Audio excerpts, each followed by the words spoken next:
असुरों ने देवों को सताया, असुरों ने देवों को सताया।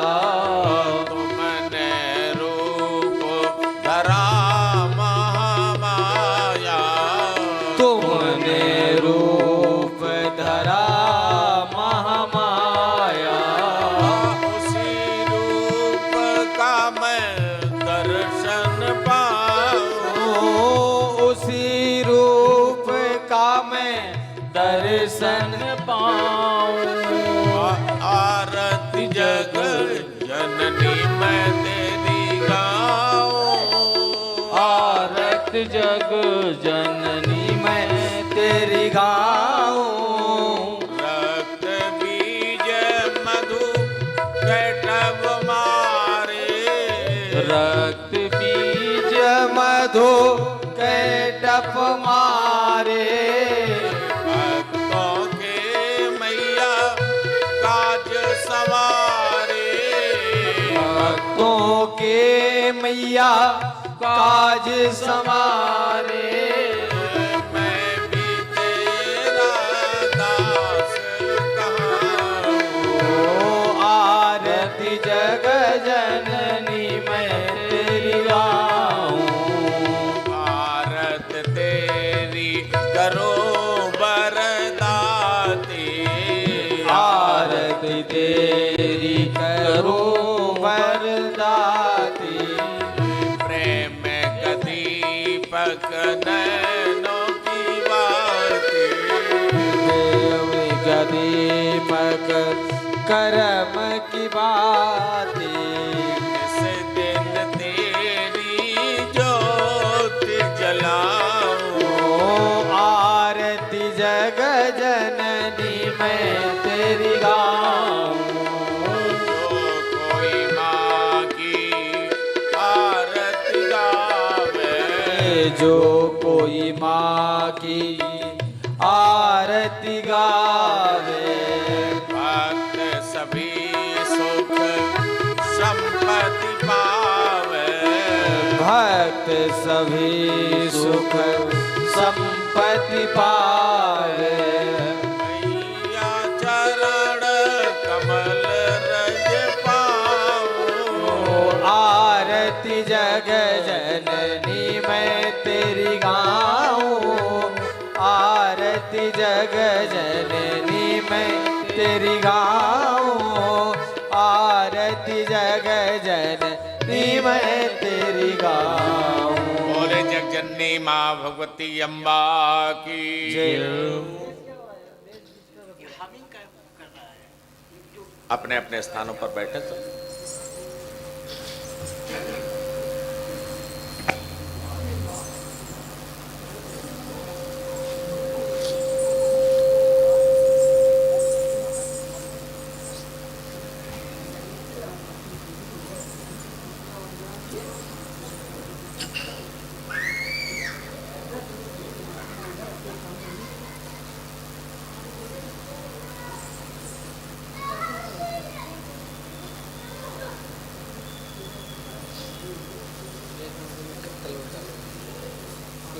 कितना लोग 4 वर्ष थोड़ी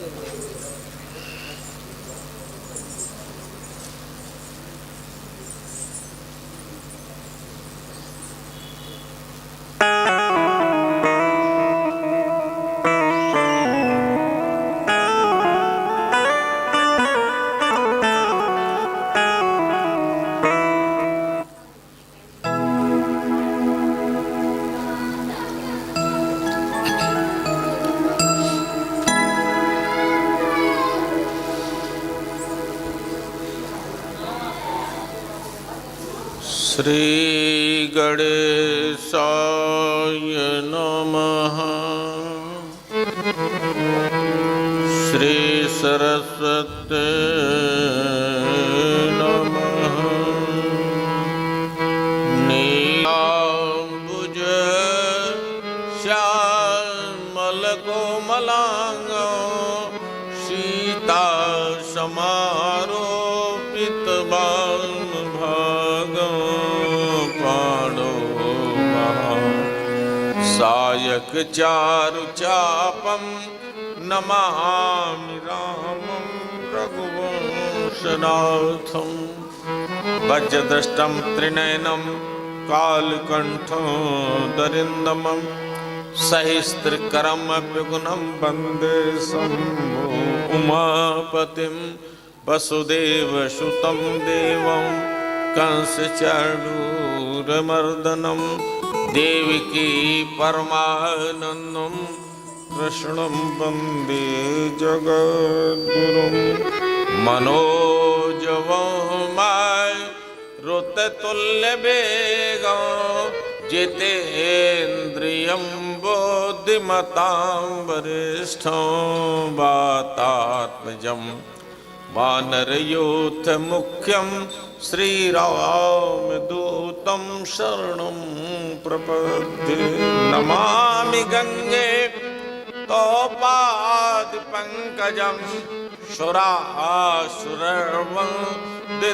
सुरासुरवन्दितदिव्यरूपं भुक्तिं च मुक्तिं च ददासि नित्यं भावातुसारेण सदा नारायणं गुरुर्ब्रह्मा गुरुर्विष्णु गुरुर्देवो महेश्वरा गुरुरेव परम ब्रह्म तस्मै श्री गुरवे नमः सर्वमंगल मंगले शिवे सर्वार्थ साधिके शरणे त्र्यंबके गौरी नारायणी नमोस्तुते शरणागत दीनार्थ परित्राण परायणे सर्वशार्थे हरे देवी नारायणी नमोस्तुते सर्वस्वरूपे सर्वेशे सर्वशक्ति समन्विते भैवस्त्राहि नो देवी दुर्गे देवी नमोस्तुते नमामि त्वां महादेवी महाभय विनाशिनी महादुर्ग प्रशमना महाकारुण्यरूपिणीं तां दुर्गां दुर्गमां देवी दुराचार विघातिनीं नमामि भवती होयं संसारार्णवतारिणीं संसारार्णवतारिणी बोले माँ भगवती अम्बे की देवी तू मात हमारी आया मैं शरण तिहारी देवी तू मात हमारी आया मैं शरण तिहारी देवी तू मात हमारी आया मैं शरण तिहारी देवी तू मात हमारी आया मैं शरण तिहारी शरण तिहारी अम्बे शरण तिहारी शरण तिहारी अम्बे शरण तिहारी देवी तू मात हमारी आया मैं शरण तिहारी देवी तू मात हमारी आया मैं शरण तिहारी देवी तू मात हमारी आया मैं शरण तिहारी बोले अम्बा मैया की जय। श्री राम मैं सब जग जानी करऊं प्रणाम जोर जोग पानी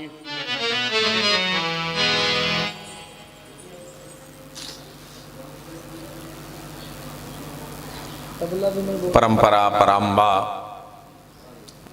माँ भगवती दुर्गा जी की करुणामय असीम कृपा मंदिर में स्थापित सभी देवी देवताओं का शुभाशीष, हमारे मंदिर कमेटी के सभी सदस्य पदाधिकारी कमल मीना जी और हमारे यजमान सुशील सुषमा जी का विशेष शुभ संकल्प, हमारा और आपका परम सौभाग्य श्री देवी महापुराण, श्री देवी भागवत महापुराण की कथा गायन और श्रवण करने को मिल रही है। आज कथा का अष्टम दिवस है। कल कथा विराम लेगी, 2 दिन शेष हैं आज और कल। अगर जो माँ भगवती ने चाहा तो लगभग सभी कथाएं महापुराण की व्यास और समास पद्धति से कहना चाहूँगा, कृपा तो माँ की ही चाहिए। आइए सीधे सीधे कथा में प्रवेश करें। नारायण कथा सुना रहे हैं नारद को। नारायण बोले, धर्मध्वजस् पत्नी माधवीत जबिश्रुता नृपेण शार्ध्यम सारा में रे में चा गंधमादने। राजा धर्मध्वज थे, उनकी पत्नी माधवी थी। श्रम गंधमादन उपवन में विहार कर रहे थे। उस विहार में ही उनकी पत्नी गर्भवती हो गई और दिनों दिन सौंदर्य बढ़ रहा है। देखिए, जब कोई दिव्य जीव आता है गर्भ में तो मां का सौंदर्य अपने आप बढ़ने लगता है। 100 वर्ष तक उस गर्भ को माधवी ने अपने में समेटे रखा। कार्तिक पूर्णिमा को पद्मिनी तुल्य कन्या का जन्म हुआ। जैसे ही जन्म हुआ, कन्या मुस्कुराई और अपने घर को चारों ओर देखा। ऐसे घर को देख रही थी और इतनी सुंदर थी कि वो सुंदरियों की भी सुंदरी थी, अतीव सुंदर। और देखते देखते कन्या बड़ी हो गई। चल दी तपस्या के लिए। माँ बाप सबने मना किया, कहां जा रही बेटी? सबने रोका, नहीं मानी। बद्रीवन तपस्या करने के लिए चल दी और वहां पर 1 लाख दिव्य वर्षों तक तपस्या की। और मन में क्या कामना थी कि श्री नारायण मेरे पति हो, विष्णु भगवान मेरे पति हो। एक पैर से खड़ी होकर तपस्या करने लगी। ब्रह्मा जी प्रकट हो गए, वरदान मांगो। कहने लगी, जो चाहो मांग लो। बरम वृषीष तुलसी यत्ते मनसी वांछतम। तुलसी नामकरण उसका किया ब्रह्मा जी ने। ए तुलसी, जो तुम वरदान मांगना चाहो मांग लो। हरे भक्ति हरे दस्यम जरा अमरतामपि। चाहे भगवान की दास्ता मांग लो, चाहे भगवान की भक्ति मांग लो, चाहे जरता मरता मांग लो, जो मांगना चाहो मांग लो। तुलसी बोली, ब्रह्मन मुझे याद है, मैं पिछले जन्म में तुलसी नाम की गोपी थी। वहां भी मेरा नाम तुलसी था और मैं गोलोक में निवास करती थी। उस समय मैं श्री कृष्ण की प्रिया अंचरी प्रेषी के रूप में रहती थी। हमसे बहुत प्रेम करते थे।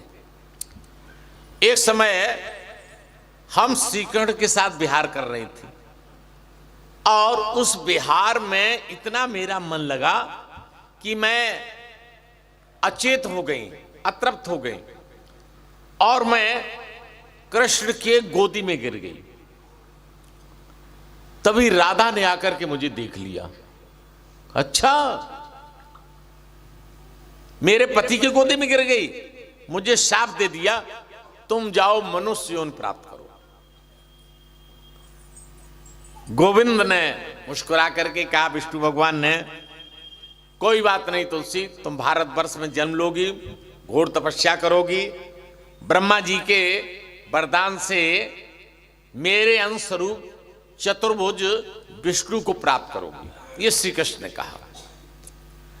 ब्रह्मा बोले, श्री कृष्ण के अंश से उत्पन्न एक सुदामा नामक गोप, उसने भी भारतवर्ष में जन्म लिया है और उसको भी राधा ने शाप दिया था। उसका नाम चंद्रचूड़ है। क्यों ऐसा हुआ? एक बार गोलोक में तुम्हें देखकर मन में काम भावना आ गई, लेकिन राधा के डर से हम तुम्हें पा नहीं सके। और ये सुदामा गोप था, वो भी मन ही मन मुझे चाहने लगा, वो मुझे नहीं पा सका। दैवयोग से श्रीकृष्ण बोले, तुम तुलसी वृक्ष के रूप में प्रतिष्ठित होगी और वृक्ष की सबसे प्रिया बनोगी। ब्रह्मा से तुलसी बोली, है ब्रह्मन, हम आपकी कृपा से गोविंद को तो पालूंगी, लेकिन मुझे राधा से अभी भी भय है कि वो हमसे ईर्ष्या करती है, तो राधा के भय से हमें मुक्त करो, ये और वरदान दो। ब्रह्मा बोले, मैं तुम्हें भगवती राधा का 16 अक्षरों वाला मंत्र दिए देता हूं, इसे ग्रहण करो और इसका जप करो। मेरे वर के प्रभाव से और इस मंत्र के प्रभाव से तुम राधा की भी प्राण प्रिया हो जाओगे, राधा भी तुम्हें प्यार करने लगेंगी, तुम्हारा भय खत्म हो जाएगा। और एक और वरदान हम दिए दे रहे हैं, जो तुम्हारा श्री कृष्ण के प्रति अंदरूनी प्रेम रहेगा, आंतरिक प्रेम है, इसको राधा अब कभी नहीं जान पाएंगे। अब तक जान लिया तो जान लिया। राधा के समान तुम गोविंद की प्रेसी रहोगी। अब ये तुलसी, ये जो कन्या तपस्या कर रही थी, इसने एक बार स्वप्न में शंखचूड़ को देखा। चूंकि दोनों एक दूसरे को चाहते थे, शंखचूड़ भी ब्रह्मा की आज्ञा से बद्रीवन में आ गया, वो भी बद्रीवन में आ गया। आपस में वार्ता हुई, पूर्व जन्म की याद आ गई, तुलसी को भी याद आ गई पूर्व जन्म की, और चंद्रचूड़ को भी आ गई। और तुलसी कहने लगी कि जन्म मृत्यु के बाद भी हमारा आपका प्रेम बना हुआ है, हमारा आपका प्रेम बना हुआ है, और पिछले जन्मों की हमें आपको दोनों लोगों को याद है। शंखचूड़ भी प्रसन्न हो गया, शंखचूड़ भी प्रसन्न हो गया, और शंखचूड़ कहने लगे कि तुम हमें अपना पति अब क्यों बनाना चाहती हो? तुलसी कहने लगी कि शास्त्रों में आया है कि 12 लोगों को कन्या नहीं देनी चाहिए। कौन से 12 लोग हैं? उनसे कन्या का विवाह नहीं करना चाहिए। तुलसी बता रही है। नंबर 1, गुणहीन से कन्या का विवाह नहीं होना चाहिए, वृद्ध से नहीं होना चाहिए, अज्ञानी से नहीं होना चाहिए, दरिद्र से नहीं होना चाहिए, मूर्ख से नहीं होना चाहिए, रोगी से नहीं होना चाहिए, नीच से नहीं करना चाहिए अपनी कन्या का विवाह, परम क्रोधी से नहीं करना चाहिए, जो अत्यंत कटवटन बोलता हो उसके साथ कन्या का विवाह नहीं करना चाहिए, पंगु के साथ नहीं करना चाहिए, अंगहीन के साथ नहीं करना चाहिए कन्या का विवाह, अंधे के साथ नहीं करना चाहिए, बहरे के साथ नहीं करना चाहिए, जड़ के साथ नहीं करना चाहिए, गूंगे के साथ नहीं करना चाहिए, नपुंसक के साथ नहीं करना चाहिए, और पापी के साथ नहीं करना चाहिए। इन 17 लोगों को जो अपनी कन्या देता है उसको ब्रह्म हत्या का पाप लगता है। ब्रह्म हत्या का पाप लगता है। और 10 ऐसे लोग हैं, ये गुण जिनमें हो उनको कन्या देने से यज्ञ का फल मिलता है। कौन? कि शांताय गुणने चैव यूने चा विदुषे पिचा साधवे चशुताम दत्वा 10 यज्ञ फलम लभेत। शांत स्वभाव का, कन्या का वर शांत स्वभाव का हो, गुणी हो, गुणवान हो, युवक हो, विद्वान हो, सदाचारी हो, ऐसों को वर को पुत्री अर्पण करने से पिता को 10 यज्ञों का फल मिलता है। ब्रह्मा खड़े थे विवाह कराने के लिए, ये लोग आपस में वार्ता कर रहे हैं। ब्रह्मा कहने लगे कि आपस में काहे वार्ता तमाम किए डाल रहे हो, हम खड़े, हमारी तरफ कोई देख ही नहीं रहा।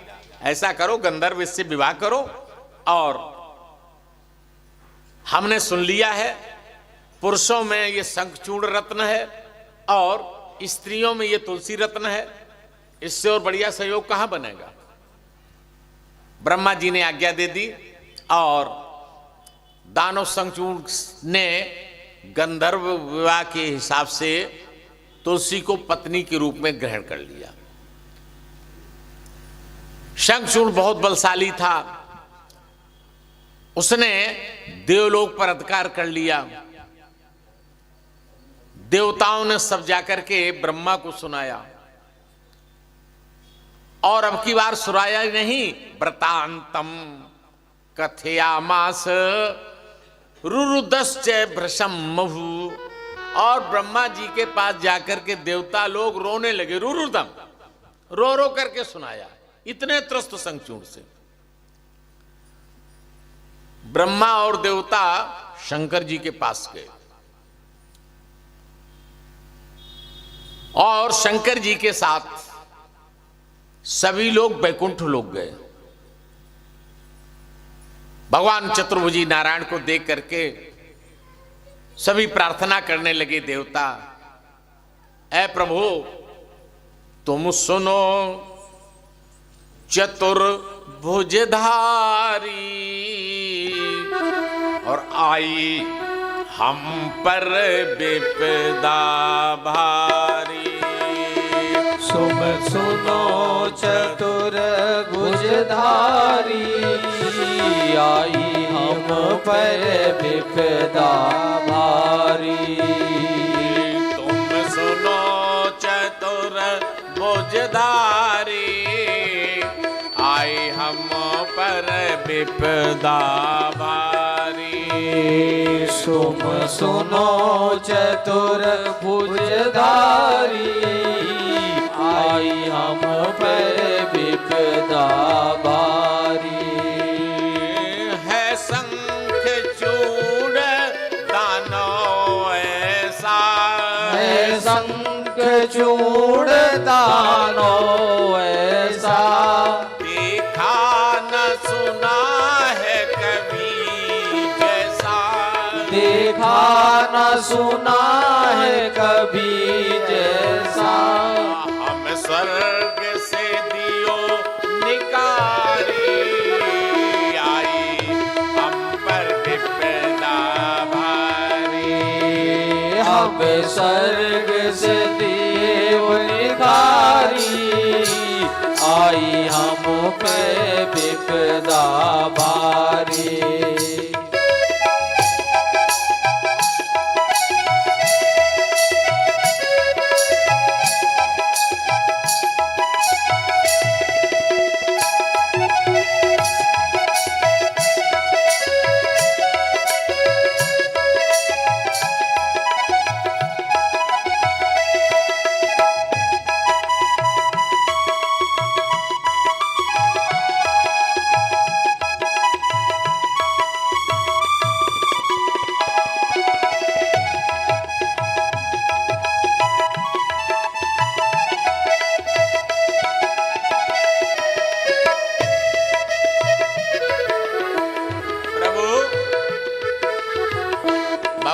कहा तुमने कुछ किया नहीं, सब कुछ करके देख लिया।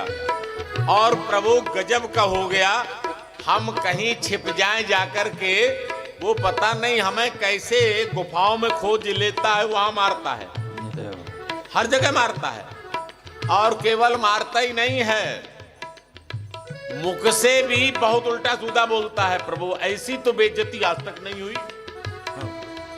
हे प्रभु हमारा बस नहीं, हे प्रभु हमारा बस नहीं, हर जगह मारता जहां जाही, हर जगह मारता जहां जाई, मुख से कटु वचन उचारी, आई हम पर विपदा भारी, मुम सुनो कठोर भोजधारी, आई हम पे विपदा भारी, विपदा भारी। भगवान मुस्कुराए, कहने लगे देवताओं, ये शंखचूड़ और कोई नहीं, मेरा सुदामा नाम का मेरा प्रधान गो पार्षद था।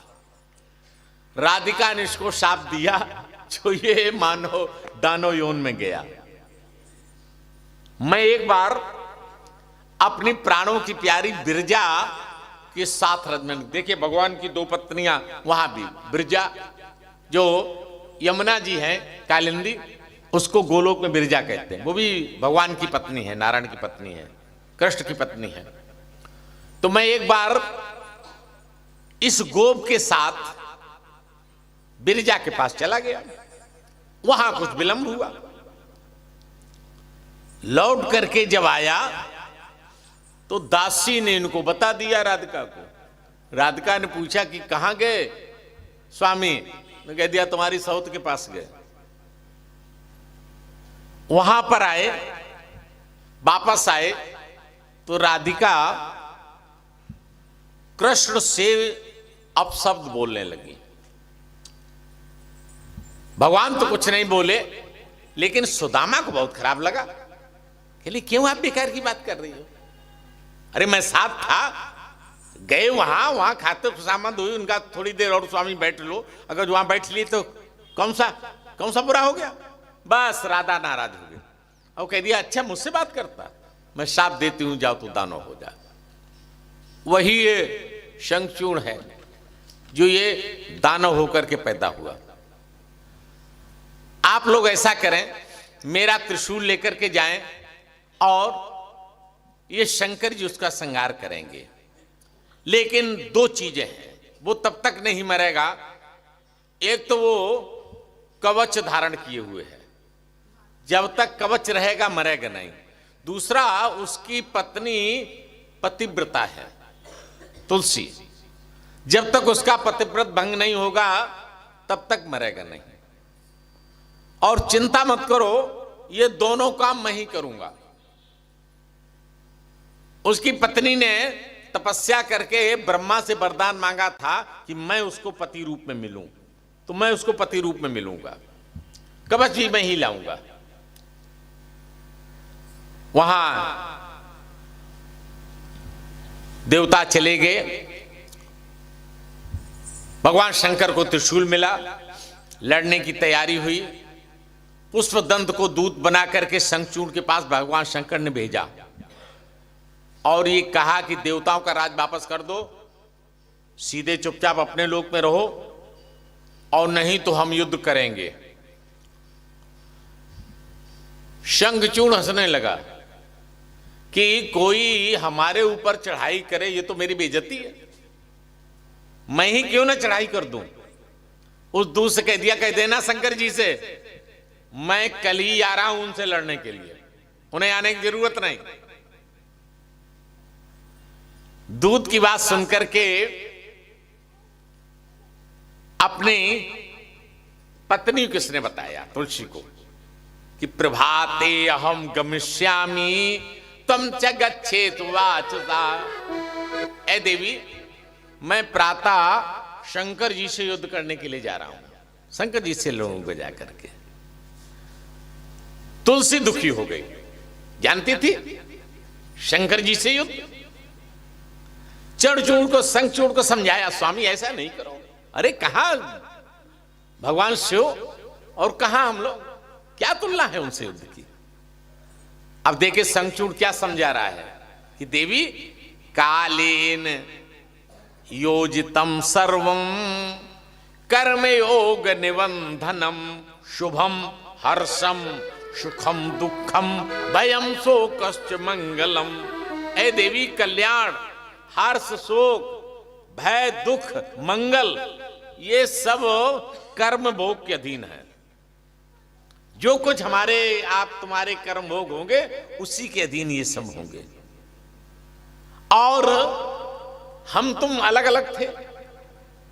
अहम को वचत्वम का विदिना योजना योजिता पुरा। कहीं के हम और कहीं की तुम, हमारा तुम्हारा जोड़ा किसने मिलाया? अरे विधि ने तो मिलाया। कहीं की स्त्री रहती है और कहीं का पुरुष रहता है, कौन जोड़ा मिलाता है? परमात्मा ही ने तो मिलाया। और त्वया कार्यम कर्मणाम चा पुनस्तेन वियोजिता। अब उन्होंने जितने दिन के लिए संयुक्त कर रखा है संयुक्त रहेंगे, और जब वियुक्त कर देंगे तो वियुक्त हो जाएंगे, वियुक्त हो जाएंगे। और हम तुम्हें जानते हैं, तुमने वरदान पाया है कि नारायण तुम्हें पति के रूप में मिले। तो हमारे बाद यदि हम मर भी गए तो हमारे बाद नारायण तुम्हारे पति होंगे, तभी तुम्हें कष्ट नहीं होना चाहिए। यह समझा करके वो शंखचूड़ चला। शिव और शंकर शंखचूड़ का 100 वर्ष तक युद्ध हुआ, लेकिन एक दूसरे को जीत नहीं पा रहे। 100 वर्ष युद्ध शिव दानव का, और सब देख रहे विस्मित होकर। सब देख रहे विस्मित होकर। और कोई भी हार ना जीत रहा, कोई भी हार ना जीत रहा। है देव दुखी आपा खोकर। है देव दुखी आपा खोकर। है देव दुखी आपा खोकर। 100 वर्ष दोहरा देवता दुखी है कि कब मरेगा, ये मरी नहीं रहा है। असंख्य दानवों का श्रृंगार कर दिया भोले बाबा ने। उसने देव पक्ष के योद्धाओं को मार दिया शंखचूड़ ने। लेकिन ये जितने देवता मरते, भगवान शिव के पक्ष के योद्धा मरते, भगवान शिव उन्हें जीवित कर देते। शंकर जी की उतनी संख्या बनी हुई है, योद्धा कम नहीं हुए। जब इतना युद्ध हुआ, भगवान शंकर जी ने मनी मन नारायण को सुमरा। अरे प्रभु कब तक लड़ेंगे? भगवान एक बूढ़े ब्राह्मण देवता का स्वरूप रखकर रणभूमि में ही जाकर के शंखचूड़ के पास पहुंचे। शंखचूड़ ने कहा ब्राह्मण आ रहे आए हैं, प्रणाम किया। और देव भिक्षाम च राजेंद्र, ए राजेंद्र हमें भिक्षा दो, भिक्षा दो।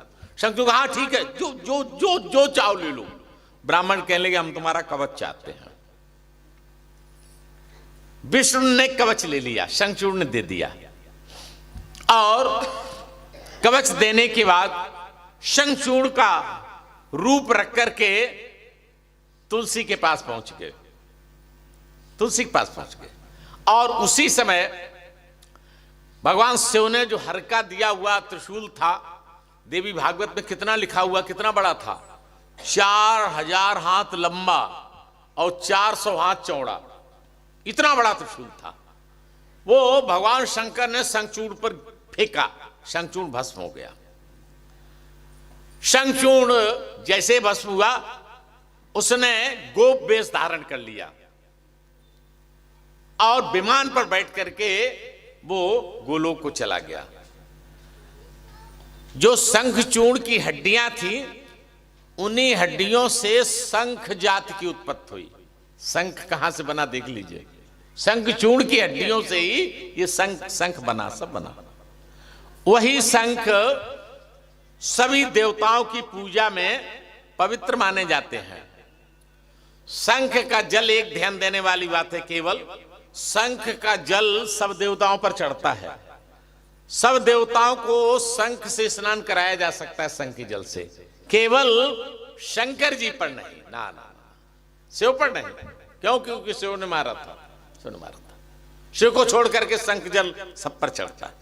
जहां शंख की ध्वन होती है वहां पर लक्ष्मी स्थिर हो जाती है। और जहां पर ये तीन चीजें रहती हैं, जहां शंख रहता है वहां हर और लक्ष्मी रहते हैं। लेकिन शंख किनको बजाना चाहिए, नहीं बजाना चाहिए, ये भागवत पुराण में आया है। स्त्रियों को शंख बजाना वर्जित है। कोई कोई हमने देवियां देखी हैं बड़े शौक में, तोड़ तोड़ तोड़ तोड़ ना। चतुर्थ आश्रमी वालों को शंख बजाना वर्जित है। अगर ये शंख ध्वन करती हैं तो ये इनके घर से लक्ष्मी रूठ जाती हैं। ये वर्जित। शिव गणों सहित अपने लोक को चले गए।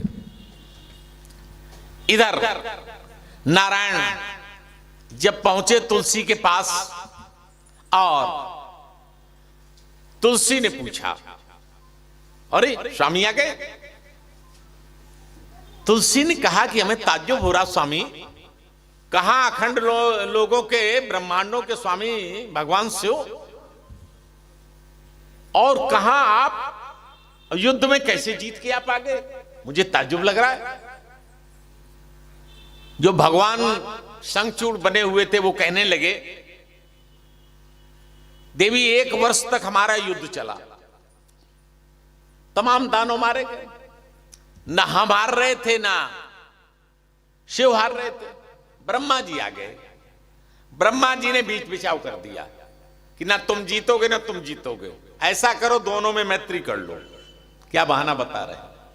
हम दोनों में प्रेम करा दिया और उनकी आज्ञा से हमने देवताओं का राज्य देवताओं को दे दिया और हम अपने घर में चले आए, तुम्हारे पास चले आए।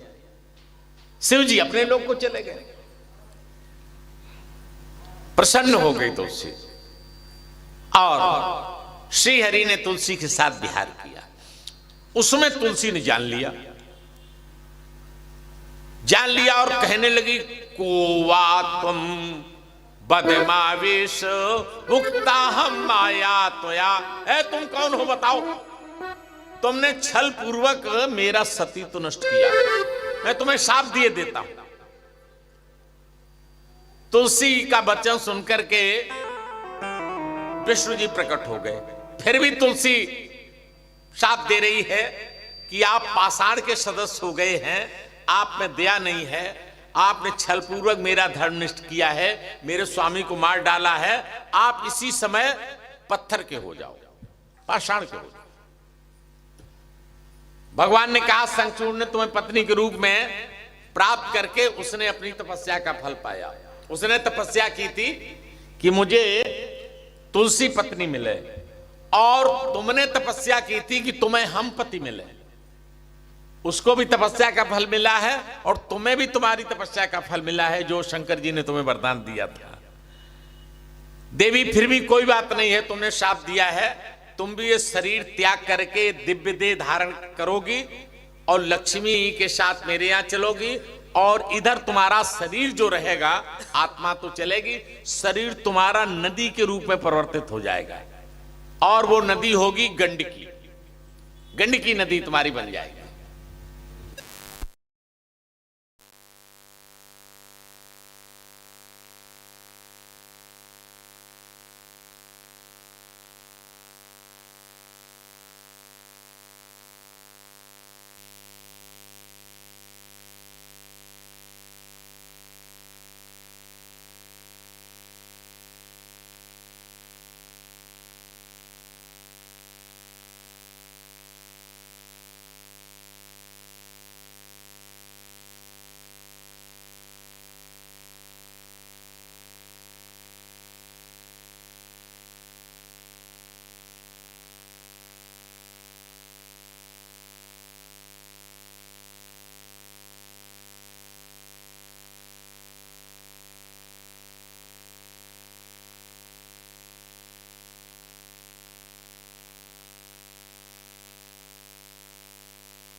अम्बा मैया की। और तुलसी तव केस समूहश्च पुण्य वृक्षो भविष्यति। तुलसी केस संभूता तुलसी च विश्रुता। और जो तुम्हारे केस समूह हैं, बाल हैं, इनसे एक वृक्ष उत्पन्न होगा जो तुलसी के रूप में प्रतिष्ठित होगा। ये जो तुलसी जी हैं, ये तुलसी के बाल के रूप में। और जो व्यक्ति तुलसी पत्र के जल से स्नान करेगा तो मान लिया जाएगा कि उसने सब तीर्थों में स्नान कर लिया। देखिए कितना सरल है। तुलसी का पत्र डाल करके स्नान करो, सब तीर्थों के स्नान का फल मिल जाएगा। हजारों अमृत कलशों से जो श्री हरि को संतुष्टि नहीं होती है, वो केवल एक तुलसी का पत्र शालिग्राम पर अर्पित कर दो, पूर्ण संतुष्ट मिल जाएगी, पूर्ण संतुष्ट मिल जाएगी। जो फल 10,000 गायों का दान करने का होता है, वही फल कार्तिक मास में तुलसी का दान करने का होता है। जो मनुष्य प्रतिदिन भक्त पूर्वक तुलसी का जल ग्रहण करता है, पान करता है, 1,00,000 अश्वमेध यज्ञों का फल प्राप्त कर लेता है। जो तुलसी काष्ठ से निर्मित माला, जैसे हम पहने हुए हैं, सब लोग पहनते हैं, तुलसी की माला जो पहनते हैं, उनको पद पद पर अश्वमेध यज्ञ का फल मिलता है। कितनी बड़ी महिमा तुलसी जी की। तुलसी की माला पहनने से ही पग पग पर अश्वमेध यज्ञ का फल मिलता है। देवी भागवत में आया है कि तुलसी कब नहीं तोड़नी चाहिए। वैसे आप लोग जानते तो हैं ही सब लोग, लेकिन फिर भी बताई दे रहे हैं जब आया है। पूर्णिमा को नहीं तोड़नी चाहिए, अमावस्या को नहीं, द्वादशी को नहीं, सूर्य संक्रांत को नहीं, मध्याह्न काल में नहीं, रात में नहीं, दोनों संध्याओं में नहीं, अशौच अपवित्र समय में नहीं, रात्र में कपड़े पहने हुए नहीं तुलसी तोड़ना चाहिए, शरीर में तेल लगा करके तुलसी नहीं तोड़ना चाहिए। जो ऐसे में तुलसी तोड़ते हैं तो ये माना जाता है कि वो हरि का मस्तक ही काट रहे हैं। इतना ऐसा श्राद्ध व्रत दान प्रतिष्ठा देवार्चन के लिए तुलसी बासी होने के यहां लिखा है कि 3 दिन तक शुद्ध बनी रहती है। कहीं कहीं 7 दिन भी आया है, यहां पर आया है कि 3 दिन तक तुलसी सदैव शुद्ध रहे। आज की उतारी हुई तुलसी का प्रयोग 3 दिन किया जा सकता है।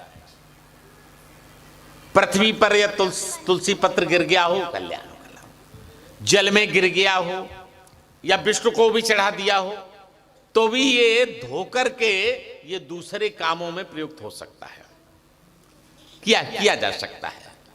तुलसी जी की विशेष महिमा है।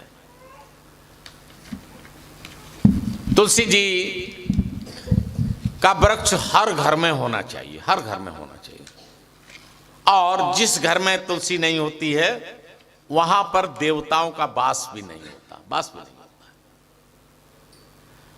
अरे लहर लहर लहराए रे मेरे आंगन की तुलसी, लहर लहर लहराए रे मेरे आंगन की तुलसी, लहर लहर लहराए रे मेरे आंगन की तुलसी, लहर लहर लहराए रे मेरे आंगन की तुलसी। इस तुलसी में क्या क्या गुण है, इस तुलसी में क्या क्या गुण है, इस तुलसी में क्या क्या गुण है, इस तुलसी में क्या क्या गुण है। ये तो हवा में खुशबू फैलाए रे मेरे आंगन की तुलसी, हवा में खुशबू फैलाए रे मेरे आंगन की तुलसी।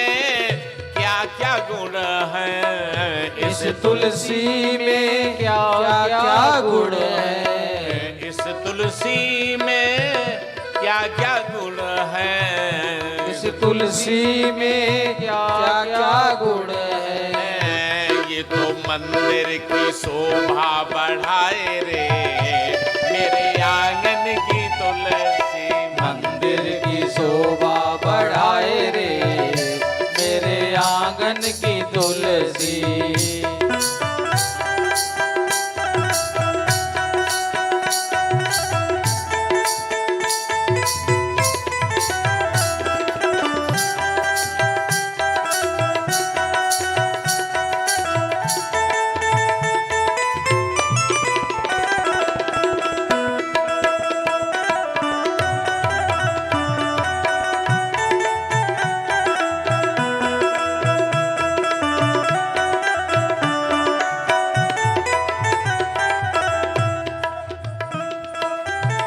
इस तुलसी में क्या क्या गुण है, इस तुलसी में क्या क्या गुण है, इस तुलसी में क्या क्या गुण है, इस तुलसी में क्या क्या गुण है। बिन तुलसी प्रभु भोग ना पाए रे, मेरे आंगन की तुलसी, तुलसी भोग ना पाए रे, मेरे आंगन की तुलसी। लहर लहर लहराए रे, मेरे आंगन की तुलसी, लहर लहर लहराए रे, मेरे आंगन की तुलसी। बोले तुलसी महारानी की जय। और एक और तुलसी जी में खासियत है, जिसके घर में, हम तो किसी के घर में वैसे कम जाते हैं, लेकिन जब कभी जाते हैं और हम तुलसी जी को देख करके ही जान लेते हैं कि इस घर में भक्ति भावना कैसी है। जहाँ पर हमें तुलसी जी खिलती हुई मुस्कुराती हुई दिखाई देती हैं, हम समझ लेते हैं कि इस घर में भक्त भावना अच्छी है। हमेशा तुलसी जी भक्त भावना के हिसाब से ही आनंदित होती है। कई घर में हमने देखा तुलसी लगाओ, तुलसी लगती नहीं, लगेगी कैसे, तुम्हारे मन में भाव ही नहीं है, भाव नहीं है। भगवान बोले, ऐ तुलसी मैं तुम्हारे साप से पत्थर बनूंगा, पाषाण बनूंगा, और जो तुम गंडकी नदी तुम्हारा शरीर बनेगा उसके तट पर निवास करूंगा। और वहां हम एक राक्षस को वरदान दे चुके हैं, वो मुझे कीट के दांतों से काटेगा। एक बार एक राक्षस ने भगवान विष्णु की आराधना की, तब किया, भगवान विष्णु प्रसन्न हुए, वरदान मांगो।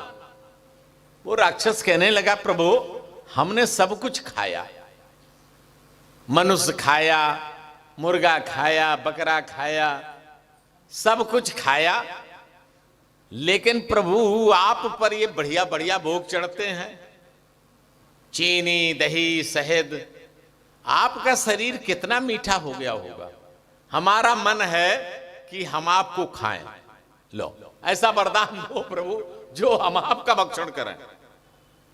भगवान कहने लगे, यूं तो तुम हमें नहीं खा सकते हो, लेकिन गंडकी में जाओ, तुम कीट बनोगे, हम सालिग्राम की शिला बनेंगे, और तुम वहां पर हमारा भक्षण करोगे। तो सालिग्राम की शिला में ये कीट अंदर जाकर के चक्र बनाता है, काट काट करके चक्र बनाता है शिला के अंदर। हम मुक्तिधाम जा रहे थे, मुक्तिधाम में ही मिलते हैं, वहां पर जो कुंड है जहां सालिग्राम निकलते हैं, या कोई तुलसी ले जाए, तुलसी का पौधा, पत्ती नहीं, वैसे तो बहुत सर्दी रहती है, सर्दी में तुलसी जी पहुंचती नहीं है, लेकिन किसी भाग्यशाली की चली जाए वहां, और उस तुलसी जी को जैसे ही नीचे डालो, वैसे ही उनके जड़ में चिपके हुए सालिग्राम ऊपर आ जाते हैं, ऊपर आ जाएंगे सालिग्राम। तो हमारा दुर्भाग्य था, हवाई जहाज भी बुक था, सब था, लेकिन अब वो मौसम वहां बदल गया, पहाड़ों की बात थी, और काठमांडू से हमारी वापसी भी बाई एयर थी ही, वो पहले बुक था, तो कैंसिल कराना पड़ा, नहीं जा पाए। लेकिन वहां से पोखरा से पोखरा में सालिग्राम चक्र वाले अलग से मिलते हैं। एक इतना बड़ा सालिग्राम, उसके पैसे बहुत लेते हैं। तो हम सब लोग थे तो हमने उसको पैसे तय कर लिए, लेकिन मन में ये आया कि इसके अंदर चक्र होगा कि नहीं होगा, ऐसा तो ना हो मैं ठग ना ले। तो हमने उससे कहा न भैया ये बताओ, पैसे तो हमने इतने ज्यादा दे दिए, लेकिन अब मन में ये विचार आता कि इसके अंदर चक्र है कि नहीं है। कि नहीं चक्र है, विश्वास करो। हमने भैया अब नहीं विश्वास होगा, चूंकि अब दिमाग में बात आ गई। तो हम इसको फिर काटेंगे, तोड़ेंगे, और तोड़ने में ये टूट भी सकता है थोड़ा बहुत। हमने भैया टूट जाए। उत्सुकता थी ना कि अंदर देखें तो चक्र है कि नहीं।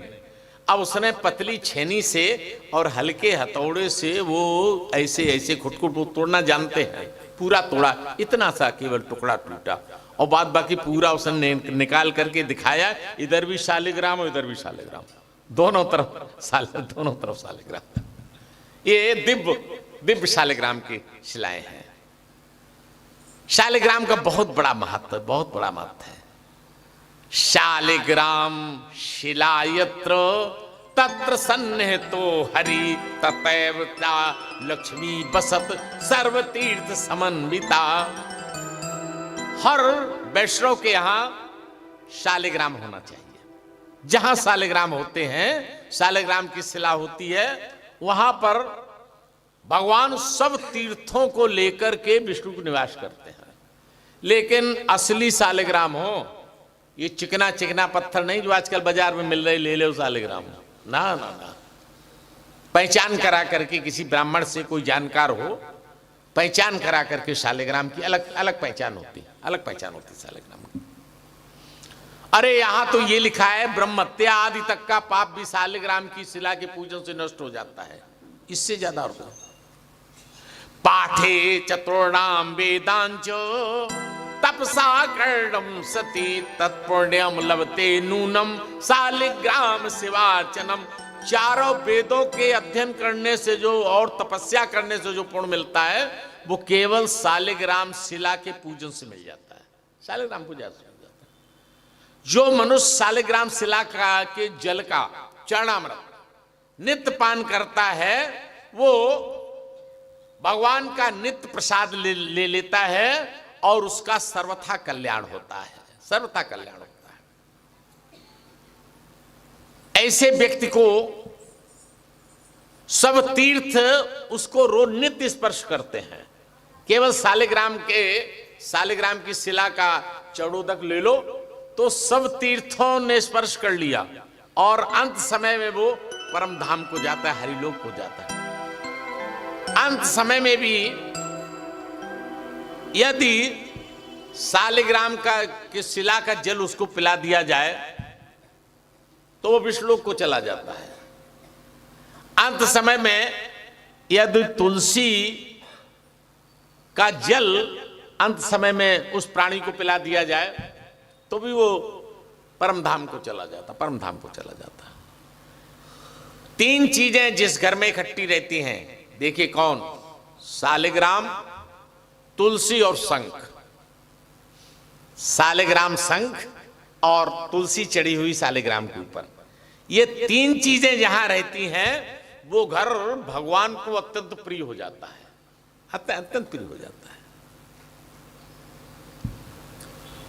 नारायण सुना रहे हैं, हे नारद, इस प्रकार लक्ष्मी, सरस्वती, गंगा और ये चौथी तुलसी, ये भी भगवान की पत्नियां हो गई।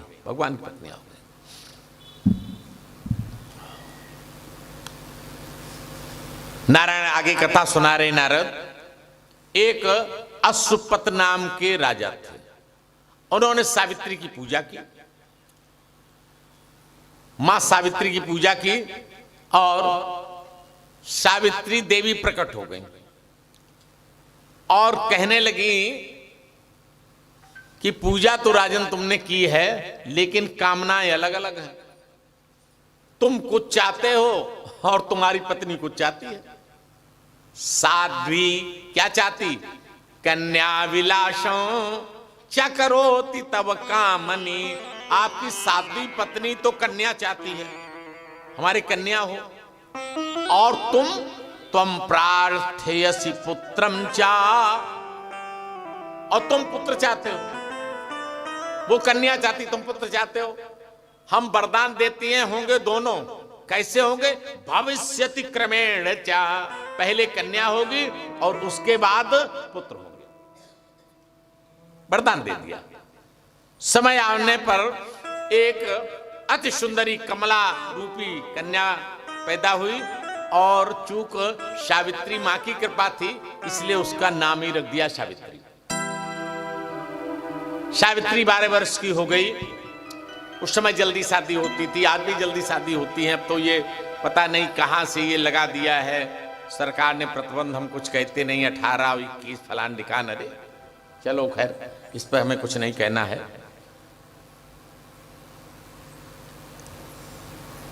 पहले ब्राह्मणों को भेजा जाता था वर के लिए, राजा स्वयं नहीं जाते थे। ब्राह्मण और नाई वगैरह गए, मंत्री गए और एक दुमसेन नाम के राजा का सत्यवान नाम का बालक, उसकी परीक्षा करके आए, जन्म कुंडली ले आए। जब जन्म कुंडली देखी ब्राह्मणों ने तो उन्होंने कहा, राजन ये तो बड़ा गड़बड़ हो गया, इसकी तो आयु केवल 1 वर्ष है। अरे अपनी कन्या की शादी से इससे क्यों करोगे? ये तो 1 साल में मर जाएगा सत्यवान। अब तो सब संकोच में पड़ गए, परीक्षा कराए, क्या हुआ? सावित्री ने कहा, पिताजी आप चिंता मत करें, चिंता मत करें, यहां पर मेरा अगर जो उसी से विवाह होना है और मेरे प्रारब्ध में यही है, वही होगा, वही होगा। आप मेरा विवाह कर दें। और कर्मणा जायते जंतु कर्मणैव विलीयत, कर्म से ही व्यक्ति पैदा होता, कर्म से ही मरता है। सुखम दुखम भयम शोका कर्मणैव, भय सुख वगैरह का जो हमारे कर्मों में होगा तो पिताजी हमें मिलेगा, हमें पिता मिलेगा। सावित्री ने जब ऐसा कहा तो विवाह हो गया। विवाह होकर के गई। सावित्री को पता था ही 1 वर्ष। सावित्री मां भगवती परांबा की तपस्या कर रही थी, उनकी पूजा करने लगी। मैया आप ही हमारे सुहाग को अमर कर सकती हैं। इधर राजाओं ने चढ़ाई कर दी। चढ़ाई करने के बाद सावित्री के ससुर की दोनों आंखें फोड़ दी, अंधा कर दिया, राज्य से निकाल दिया गया। सावित्री अपने सास ससुर और पति के साथ एक छोटे से स्थान में कुटी बना करके रहने लगी। सत्यवान जंगल से लकड़ी काटता और बेचता, उससे उसका घर चलता। देखिए कहाँ की राजकुमारी और क्या दशा हो रही सावित्री की। जब समय नजदीक आ गया, किसी को पता नहीं था, सावित्री को पता था 1 वर्ष, किसी को पता नहीं था। मैया से प्रार्थना करने लगी, है मैया, अरे मैया हमको सुहागन बनाए रखना, मैया हमको सुहागन बनाए रखना, मैया सुहागन बनाए रखना, मैया हमको सुहागन बनाए रखना, मैया हमको सुहागन बनाए रखना, मेरे आंगन का दीपक जलाए रखना, मेरे आंगन का दीपक जलाए रखना, मैया हमको सुहागन बनाए रखना। मैया बिंदिया मिली है बड़े भाग से, मैया बिंदिया मिली है बड़े भाग से, मैया बिंदिया मिली है बड़े भाग से, मैया बिंदिया मिली है बड़े भाग से, मैया सिंदूर मिला है आशीर्वाद मैया सिंदूर मिला है आशीर्वाद से, इन दोनों को अमर बनाए रखना, इन दोनों को अमर बनाए रखना, मैया हमको सुहागन बनाए रखना।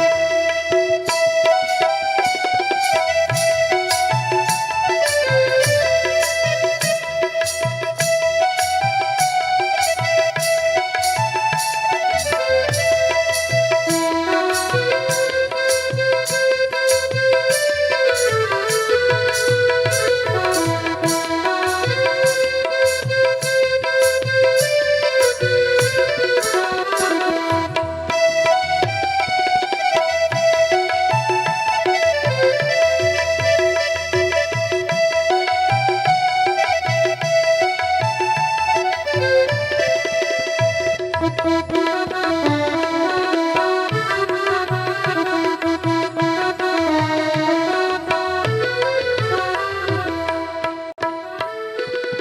चूड़ियाँ मिली हैं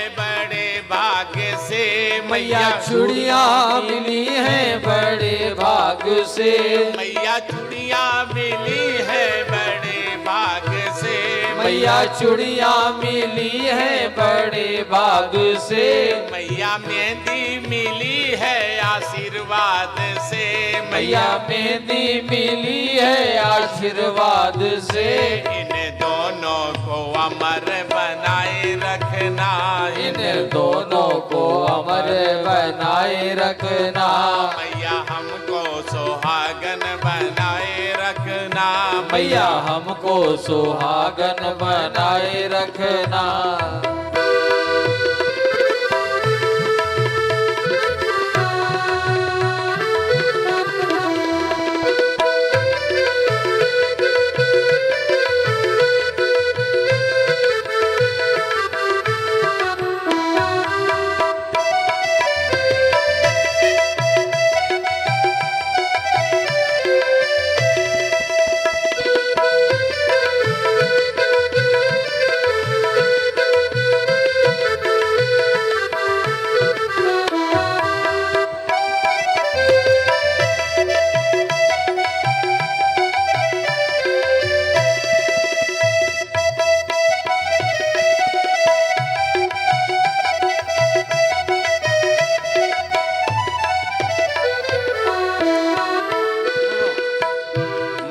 सजना मिले हैं बड़े भाग से, मैया सजना मिले हैं बड़े भाग से, मैया सजना मिले हैं बड़े भाग से, मैया सजना मिले हैं बड़े भाग से, मैया ललना मिला है आशीर्वाद से, मैया ललना मिला है आशीर्वाद से, इन दोनों को अमर बनाए रखना, इन दोनों को अमर बनाए रखना, मैया हमको सुहागन बनाए रखना, मैया हमको सुहागन बनाए रखना। अब यही भजन हम बिना संगीत के आप लोगों से गवाएंगे। मैया से यही मांग लो, हम गाएंगे उसके बाद आप लोग गाएंगे, और इतना तेज गाइए जैसे आप लोग यहाँ जब गाती है ना तो वहां सुनाई देता है। जोर से मांगिए मैया से, ऐसा मौका बार बार नहीं मिलता। पहले हम बोलेंगे उसके बाद आप लोग बोलिए। मैया हमको सुहागन बनाए रखना, मैया हाँ मेरे आंगन का दीपक जलाए रखना, मेरे हाँ मैया बिंदिया मिली है बड़े भाग से, मैया मैया सिंदूर मिला है आशीर्वाद से, मैया से इन दोनों को अमर बनाए रखना, इन दोनों को हाँ मैया हमको सुहागन बनाए रखना, मैया हाँ मैया चूड़ियाँ मिली हैं बड़े भाग्य से, मैया मैया मेहंदी मिली है आशीर्वाद से, मैया इन दोनों को अमर बनाए रखना, इन दोनों को। हाँ मैया हमको सुहागन बनाए रखना, मैया हम। हाँ मैया पायल मिली है बड़े भाग से, मैया मैया बिछुआ मिले हैं आशीर्वाद से, मैया बिछुए इन दोनों को अमर बनाए रखना, इन मैया हमको सुहागन बनाए रखना, मैया मैया सजना मिले हैं बड़े भाग से, मैया मैया ललना मेला है आशीर्वाद से, मैया इन दोनों को अमर बनाए रखना, इन दोनों को मैया हमको सुहागन बनाए रखना, मैया मेरे आंगन का दीपक जलाए रखना, मेरे बोले अम्बे परमेश्वरी मैया की। आज देखिए आगे आने वाले जल्दी आने वालों को फायदा मिला, ये होता है। अब जो आएंगे बाद में कथा के बाद डग डग रह जाएंगे, इसीलिए कथा समय से पहुंचना चाहिए, सुनना चाहिए। सौभाग्य सबको मिलता है क्या है माँ के सामने इस तरीके का मांगने का।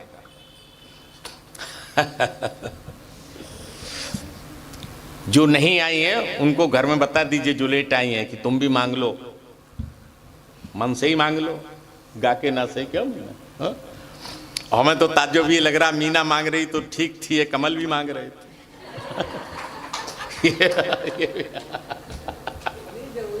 जरूरी है दोनों लोग। देखिए जीवन बिना जीवन साथी के चलता नहीं है, चलता नहीं है। चाहे जितनी खटपट हो, चाहे जितना हो, और सब लोग कहते तो हैं कि जहां ज्यादा खटपट होती वहीं ज्यादा प्यार होता है। ये अनुभव की बात, अनुभव की बात। और हमने तो दोनों लोगों को देखा है, मेरे दोनों ऐसे हैं। कुछ हमारे ऐसे परिचित हैं जिनके महिलाओं के पति नहीं रहे हैं, महिलाएं बेचारी रोती हैं। लेकिन कई हमारे ऐसे परिचित हैं जिनकी देवियां पत्नियां चली गई हैं, वो पुरुष भी रोते हैं, वो भी रोते हैं। सुख किसी को नहीं, किसी को सुख नहीं मिलेगा। जोड़ी इसीलिए बनाई गई, जोड़ी से बनाई गई। और देखो आगे पीछे तो जाना ही है, आगे पीछे तो जाना ही है।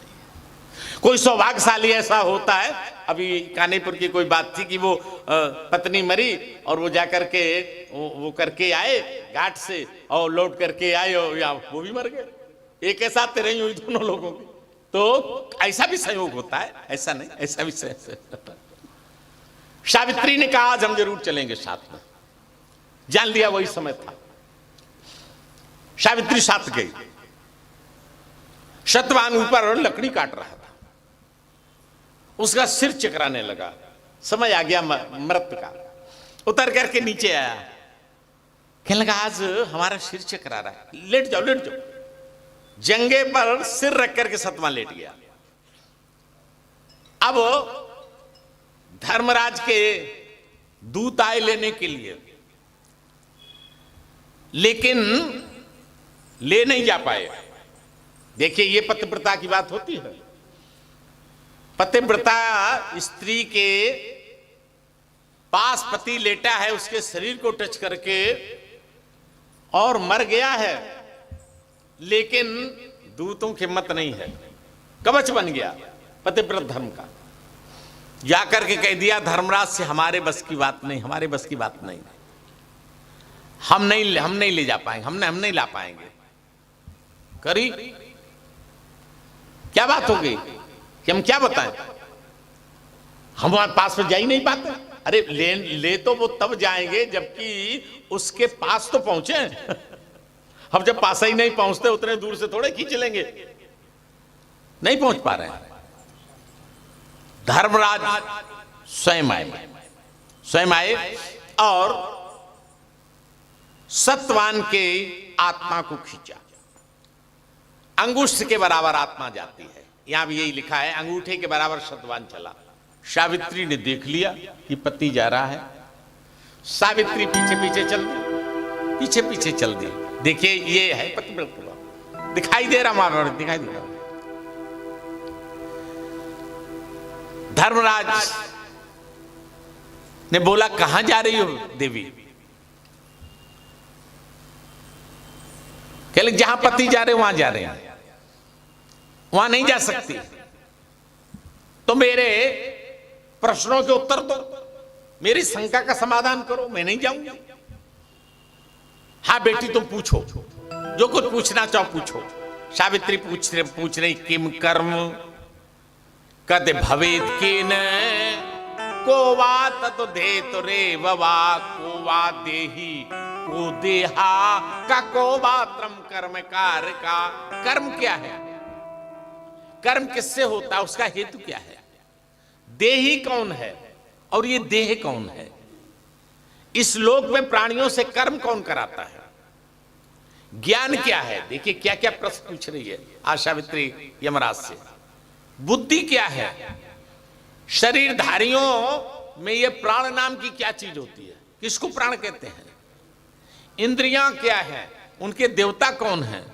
भोग क्या है और भोग करने वाला कौन है और भोग कराने वाला कौन है। क्या भोग है, क्या भोग करने वाला है, क्या भोग कराने वाला है। जीव कौन है और परमात्मा कौन है। इतने जब पूछे उत्तर दे रहे हैं धर्मराज जी। जो व्यक्ति कर्म फल का भोक्ता कौन है और कौन निर्लिप्त है। जो व्यक्ति ब्रह्म की भक्ति करता है वही मुक्त है, और वह जन्म मृत्यु जरा व्याधि के भय से रहित हो जाता है। जन्म मृत्यु जरा व्याधि शोक भीत विवर्जिता। जो भगवान का भक्त है वो इन चीजों से अलग हो जाता है। श्रुत में दो प्रकार की भक्ति कही गई है। पहली भक्ति निर्वाण पद देती है, दूसरी भक्ति मनुष्यों को शारूप बना देती है, हरि का रूप बना देती है। जो कर्म करता है जीव उसी को देही कहते हैं। देही किसको कहते हैं, जो कि जीव कर्म करता है और अंतर्यामी रूप से वही जीव उसका भोक्ता भी है, उसका भोक्ता है। भोग किसे कहते हैं, सुख दुख के साक्षात वैभव को ही भोग कहते हैं, और इससे छूटने को मोक्ष कहा जाता है। ज्ञान किसे कहते हैं, सत असत का भेद हो जाए वही ज्ञान है। क्या करना है क्या नहीं करना है ये जानकारी हो जाए यही तो ज्ञान है। कौन कर्म हमें करने कौन कर्म नहीं करने, बस हो गया ज्ञान। और ज्ञान क्या है, यही ज्ञान है। बुद्धि किसको कहते हैं, विवेचनमयी शक्ति ही बुद्धि है। ये सब पुराण के सब वचन हैं। इंद्रियां और देवता बताया, जीव बताया। जो प्राण और देह को धारण करे वो जीव है। प्राण को भी धारण करता है और देह को भी धारण करता है। और परमात्मा प्रकृति से परे कारण का भी कारण जो अंतर्यामी है, जो निर्गुण परम ब्रह्म है, उसको परमात्मा कहते हैं। सावित्री और पूछती है प्रश्न, पीछे पीछे चलती जा रही। अब तो बेटी हो गई, नहीं अभी नहीं शंका समाधान हुआ। और प्रश्न है, क्या प्रश्न है। काम काम योनि यात जीवा कर्मणा केनवा पुनः केनवा कर्मणा मुक्ति केन भक्ति विवेदवा। किस किस कर्म के प्रभाव से ये जीव किस किस योनि में जाता है, क्या कर्म करता है और इसको कौन सी योनियां मिलती है। किस कर्म के प्रभाव से ये जीव स्वर्ग में जाता है, किस कर्म के प्रभाव से ये नरक में जाता है, किस कर्म से जीव की मुक्ति होती है, किस कर्म से भुक्ति होती है और किससे भक्ति होती है, कौन से कर्म है, कितने प्रकार के नरक हैं, उनकी संख्या क्या है, कौन प्राणी किस नरक में जाता है, कितने समय तक रहता है। अब इसका विवेचन किया जाए तो ये 2 दिन तो इसी के लिए नहीं, विस्तृत प्रश्न किया। प्रश्न उत्तर सुनकर के धर्मराज ने प्रश्न का उत्तर दिया और धर्मराज कहने लगे, बेटी तुम्हारी अवस्था 12 वर्ष की है, लेकिन तुम्हारा ज्ञान तो हद हो गया। बड़े बड़े योगियों ज्ञानियों से भी बढ़कर के तुम में ज्ञान है। हम तुमसे बहुत प्रसन्न हैं, बहुत प्रसन्न हैं। तुम हमसे वरदान मांग लो, वरदान मांग लो। सावित्री ने कहा, ठीक है प्रभु, फिर मैं वरदान मांगती हूं। सत्यवतम और सानाम पुत्राणाम सतकम मम। सत्यवान और मुझसे 100 औरस पुत्र हो, दोनों से 100 पुत्र हो, ये मुझे अभीष्ट वर दें। तथास्तु कह दिया, तुमसे और सत्यवान से 100 पुत्र होंगे, वरदान दे दिया। और दूसरा वरदान, मत पितु पुत्रम सतकम स्वसरस चक्षुषी राज्य लाभो भवित्वेदो न रमेन तन दीप्सितम। मेरे पिता के भी कोई पुत्र नहीं है, मेरा कोई भाई नहीं है, मेरे पिता के भी 100 पुत्र हो जाएं। देखिए कन्या धर्मशालिनी होती क्या क्या मांग रही, मेरे 100 पुत्र हो, पिता के 100 पुत्र हो, मेरे ससुर की आंखें फोड़ दी गई, नेत्र ज्योति चली गई, उन्हें नेत्र मिल जाए और उनका खोया हुआ राज्य उन्हें मिल जाए, ये मैं चाहती हूं। धर्मराज कहने लगे, भविष्यति महासाध्वी सर्वम मानसंतव। जो तुम्हारा मनोरथ है सब पूरा होगा, सब पूरा होगा, सब पूरा होगा। और धर्मराज बता रहे हैं, भोग करोड़ों वर्ष में भी बिना भोगने से ये प्रारब्ध कटता नहीं है।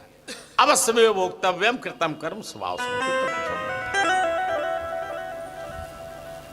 सावित्री ने पूछा, प्रभु ये बताओ सबसे जल्दी कैसे भगवान को पाया जा सकता है, परम्मा को सबसे जल्दी कैसे पाया जा सकता है। धर्मराज कहने लगे, बेटी यदि जल्दी पाना चाहो तो क्या करो, सततम श्री हरे नाम भारतम यो जपे नरा सैव चिरंजीवी चततो मृत्यु पलायिता। जो अपना जल्दी कल्याण चाहे तो वो सतत भगवान नाम का कीर्तन करे, भगवान नाम का कीर्तन करे। यही एक उपाय है जीव को इस संसार से पार होने का। भजले प्राणी रे अज्ञानी 2 दिन की जिंदगानी वृथा क्यों भटक रहा है, वृथा क्यों भटक रहा है। भजले प्राणी रे अज्ञानी 2 दिन की जिंदगानी व्यथा क्यों भटक रहा है, व्यथा क्यों भटक रहा है। भजले प्राणी रे अज्ञानी 2 दिन की जिंदगानी प्रथा क्यों भटक रहा है, भटक रहा है, प्रथा क्यों भटक रहा है। नर्तन मिला है तुझको खो क्यों रहा है इस खेल में, इस खेल में। कंचन सी काया तेरी उलझी है विषयों के मेल में, ये मेल में सुत और दारा वैभव सारा जाएगा घर द्वारा, इसी में अटक रहा है। इसे क्यों भटक रहा है।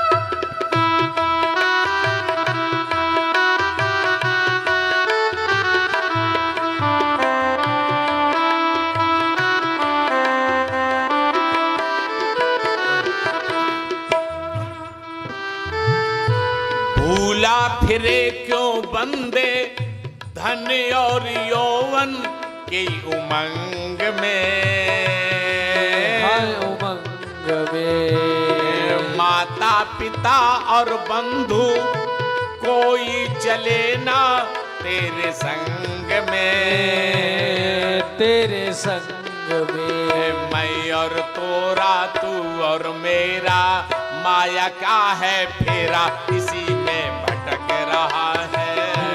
इसी पे भटक रहा है। भजले प्राणी रे अज्ञानी दो दिन की जिंदगानी वृथा क्यों भटक रहा है। वृथा क्यों भटक रहा है। भजले प्राणी रे अज्ञानी दो दिन की जिंदगानी वृथा क्यों भटक रहा है। वृथा क्यों भटक रहा है। वृथा क्यों भटक रहा है। वृथा क्यों भटक रहा है।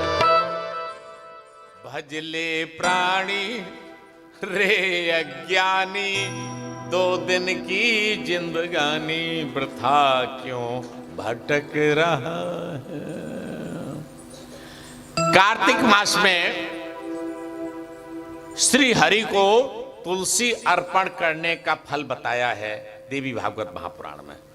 कार्तिके तुलसी दानम करोति हरये चया युगत्रय प्रमाणम चा मोदते हरि मंदिरे। तो वो 3 युगों तक भगवान के धाम में निवास करता है। केवल करना क्या है, कार्तिक मास में भगवान को तुलसी अर्पण करनी, बस हो गया काम। जो सुबह गंगा स्नान करता है, आप लोग तो कितने सौभाग्यशाली हो, हैं? यहां से कितना हम कहते आधा किलोमीटर तो नहीं होंगी गंगा जी, हैं? और बरसात में तो बिल्कुल पास में आ जाती हैं। जो प्रतिदिन गंगा स्नान करता है उसका फल सुन लीजिए। नित्य स्नानी च गंगाया शपूता सूर्य बदभवी। जो नित्य गंगा स्नान करता है वो भगवान सूर्य की भांत तीनों लोकों में पवित्र माना जाता है, पवित्र माना। और पदे पदे अश्वमेधस् लभते निश्चितम पदम। पग पग पर उसको अश्वमेध का फल मिलता है। लीजिए मुफ्त में, नित्य गंगा स्नान कीजिए। 3 व्रत 4 व्रत अनिवार्य बताए गए हैं देवी भागवत महापुराण के हिसाब से। बताओ, बता दें कि ना बताएं? हैं? ये अगले वर्ष के लिए रखा है। हाँ, अगले वर्ष का क्या भरोसा। चलिए बताए दे रहे हैं, और इनको कीजिए भी। सबसे पहले जन्माष्टमी का व्रत अनिवार्य बताया है, और फल क्या है? करोति भारते यो ही कृष्ण जन्माष्टमी व्रतम शत जन्मम कृतम पापम मुच्यते नात संशया। जो कृष्ण जन्माष्टमी का व्रत करते हैं 7 जन्मों के किए हुए पाप उनके नष्ट हो जाते हैं। अब एक बार में 7 जन्म के नष्ट हुए, दूसरी बार में उससे आगे 7 जन्म, क्यों? तीसरी बार उससे आगे 7 जन्म। अरे हमें लगता है कि मनुष्य जीवन में सब जन्मों के पाप नष्ट हो जाएंगे, कल्याण हो जाएगा। दूसरा व्रत बताया है शिवरात्रि का व्रत। ध्यान रख लीजिए, पहले जन्माष्टमी और दूसरा कौन? शिवरात्रि। इसका क्या फल है? इह भारते वर्षे शिवरात्रिम करोतिया मोदते शिवलोके सा सप्तमंत मनवंतरादपि। जो शिवरात्रि का व्रत करता है वो 7 मनवंतर तक शिवलोक में आनंदित होता है। 7 मनवंतर और शिवलोक में रहता है। 2 व्रत हो गए। कौन कौन? एक जन्माष्टमी और एक शिवरात्रि। तीसरा रामनवमी। श्री राम नवमी यो ही करोति भारते पुमान सप्त संवर्तम यावन मोदते विष्णु मंदिरे। जो रामनवमी का व्रत करता है वो सप्त मनवंतर तक भगवान के साथ निवास करता है, भगवान के साथ निवास करता है। 3 हो गए। और चौथा है व्रत, वो हम उस दिन बता चुके थे, एकादशी का व्रत।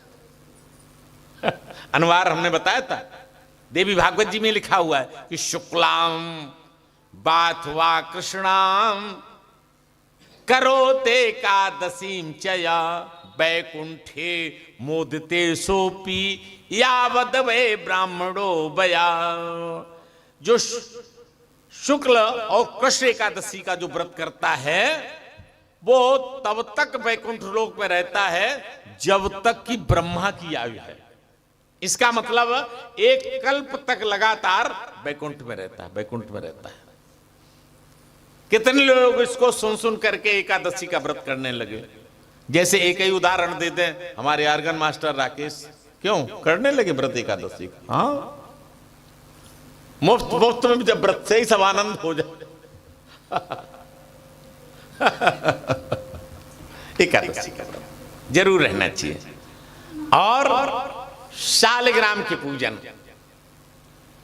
शिलाम चा पूजते नित्यम शिला तो यम च भक्षति मह्यते या बैकुंठम यावत वे ब्रह्मता शतम। शालिग्राम के पूजन से ही इस जीव का कल्याण हो जाता है।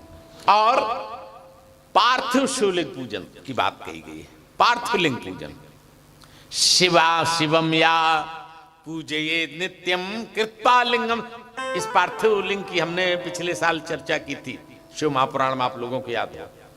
हमने कहा था नित्य पार्थिव शिवलिंग का पूजन करना चाहिए, उससे भी जीव का कल्याण होगा, उससे जीव का कल्याण होगा।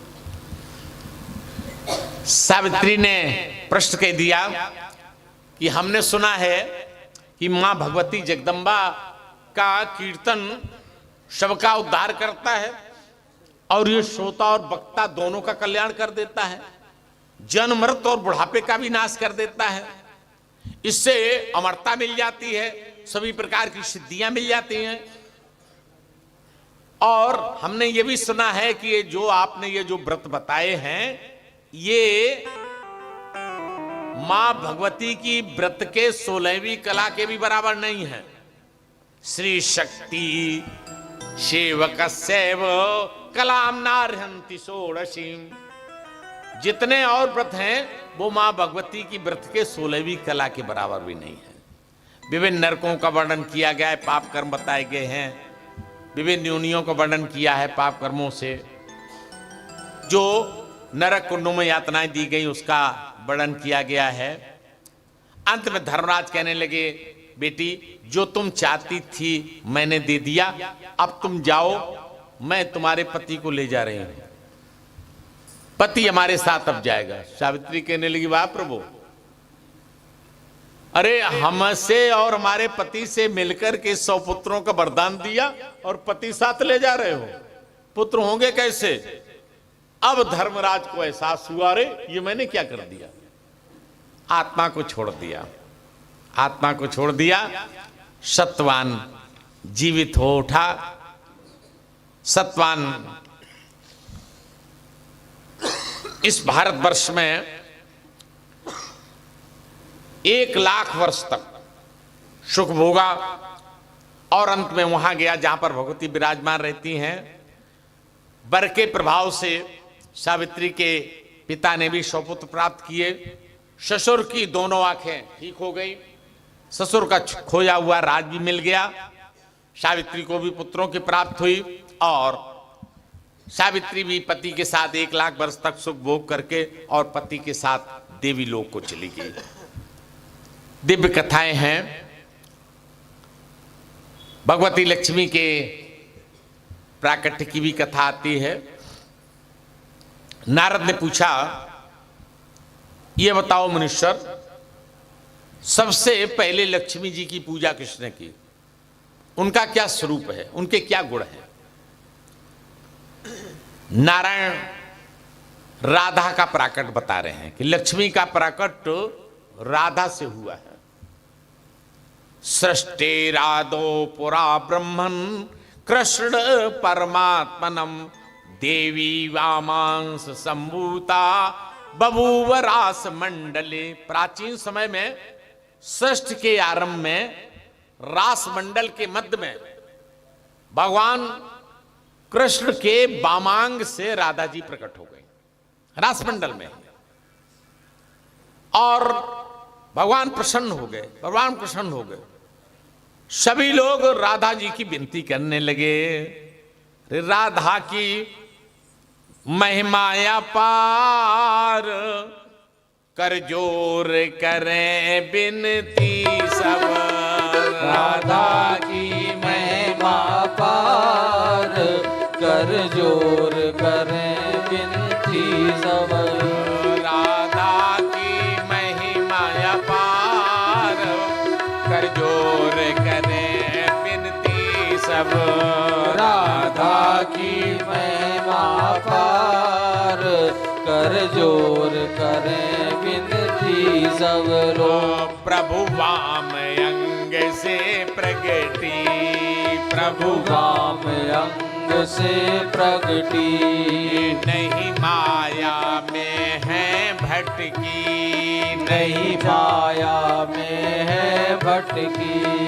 है दर्शन से बेड़ा पार, कर जोर करे बिनती सब। दर्शन से बेड़ा पार, कर जोर करें बिनती सब।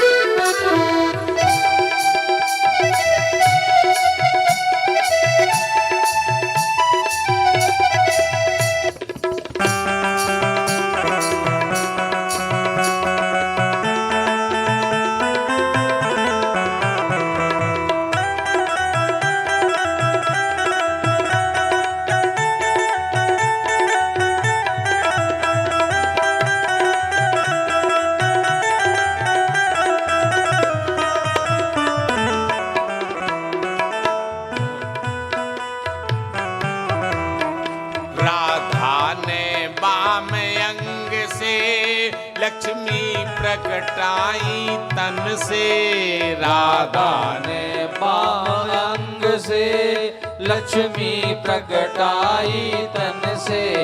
राधा ने बाम अंग से लक्ष्मी प्रकटाई तन से। राधा ने बाम अंग से लक्ष्मी प्रकटाई तन से। किया सारा जगत उद्धार, कर जोर करें बिनती सब। किया सारा जग उद्धार, कर जोर करें बिनती सब। राधा की महिमा अपार, कर जोर करें बिनती सब। राधा की महिमा पार, कर जोर करें बिनती सब। बोले राधा रानी की। राधा जी प्रकट हुई। श्री कृष्ण की इच्छा से राधा 2 रूपों में विभक्त हो गई। बाएं अंग से राधा जी ने महालक्ष्मी को प्रकट कर दिया और दाहिने अंग से स्वयं राधा बनी रही।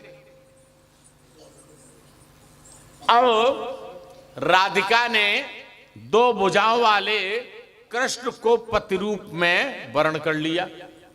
अब देखो दो चीजें हो गई, मां लक्ष्मी अलग राधिका अलग हो गई, दो हो गई। अब कृष्ण तो एक ही है। राधिका ने कहा मां लक्ष्मी कब्जा न कर ले तो जल्दी जाकर के वरमाला डाल दी। अब देखने लगी लक्ष्मी कि हम क्या करें। जैसे ही देखा समझ गए और कृष्ण ने अपने बाएं अंश से 4 भुजाओं वाले विष्णु को प्रकट कर दिया। बोले चतुर्भुजी विष्णु भगवान की जय। और दाएं अंश से कृष्ण बने रहे। अब मां लक्ष्मी हो गई, विष्णु हो गए, दोनों के पति पत्नी हो गए। मां लक्ष्मी ने विष्णु के गले में माला, कृष्ण ने चतुर्भुज विष्णु को महालक्ष्मी समर्पित कर दी, मां समर्पित कर दी। और चतुर्भुज विष्णु लक्ष्मी के साथ बैकुंठ चले गए। बैकुंठ चले गए और भगवान कृष्ण राधिका के साथ वहीं गोलोक में विहार करने लगे। गोलोक में विहार करने लगे। मां लक्ष्मी बैकुंठ में निवास कर रही हैं। सभी नारियों में प्रधान महालक्ष्मी हुई और इनके 4 रूप हैं। स्वर्ग में इनको, गोलोक में तो इनको महालक्ष्मी कहा जाता है, स्वर्ग में लक्ष्मी कहा जाता है, पाताल में नांग लक्ष्मी कहा जाता है, राजाओं के यहां राजलक्ष्मी कहा जाता है और ग्रहों में, गृहस्थ में, घरों में ग्रह लक्ष्मी कहा जाता है। ग्रह लक्ष्मी कौन है? कौन है? हैं? कौन कौन है ग्रह लक्ष्मी? सब लोग ग्रह लक्ष्मी है ना? हाँ? देख लो कितना बड़ा, माने कितना बड़ा स्वरूप आप लोगों को दिया है ग्रह लक्ष्मी। पति महाराज को कोई जो है ग्रह विष्णु कहता क्या है? कोई नहीं कहता और है भी नहीं, है भी नहीं। यदि घर संभलता है, और घर तो छोड़ो, हम तो कहते हैं कि आजकल ये धर्म संभलता है तो केवल आप देवियों की वजह से, आप देवियों की वजह से। मनुष्य तो धर्म की जड़ खोदने में लगे रहते हैं, जड़ खोदने में लगे रहते हैं, जड़ खोदने में लगे रहते हैं। देवियां कहती हैं कि क्या बेकार बात करते हो, कम से कम चलो पूजा कर लिया करो, है? आ जाओ कुछ देख लो। अब हम तो अपने से जानते हैं, तो हम वो जानते जैसे जैसे हमारी स्थिति वही सब पतियों की होगी। क्यों, कमल अलग है क्या? वही 19-20 वही होगी। हाँ हाँ। सबसे पहले लक्ष्मी की पूजा भगवान नारायण ने बैकुंठ में की, मां लक्ष्मी की पूजा सबसे पहले। दूसरी बार ब्रह्मा ने लक्ष्मी की पूजा की और तीसरी बार भगवान शिव ने लक्ष्मी की पूजा की। उसके बाद स्वयंभव मोहन, राजागण, मुनगण, मुजबर, गृहस्थों ने, हम सब लोग लक्ष्मी जी की पूजा करने लगे। सबसे पहले पूजा विष्णु ने की थी लक्ष्मी जी की। बोलो लक्ष्मी मैया की जय। प्राकट की कथा आई है। दुर्वासा एक बार बैकुंठ से आ रहे थे, भगवान ने अपनी माला दे दी, लेकर के आए और इंद्र के आश्रम पास, इंद्र देखा कि वो हमारे आश्रम के पास आ रहा है। दुर्वासा जी ने देखा, सोचा क्या सेवा करें, देवराज है, वही माला दे दी। इंद्र ने माला हाथी के गले में डाल दी, उसको खराब लगा। हाथी ने माला सूर से पकड़ी, पैरों से दबा दी।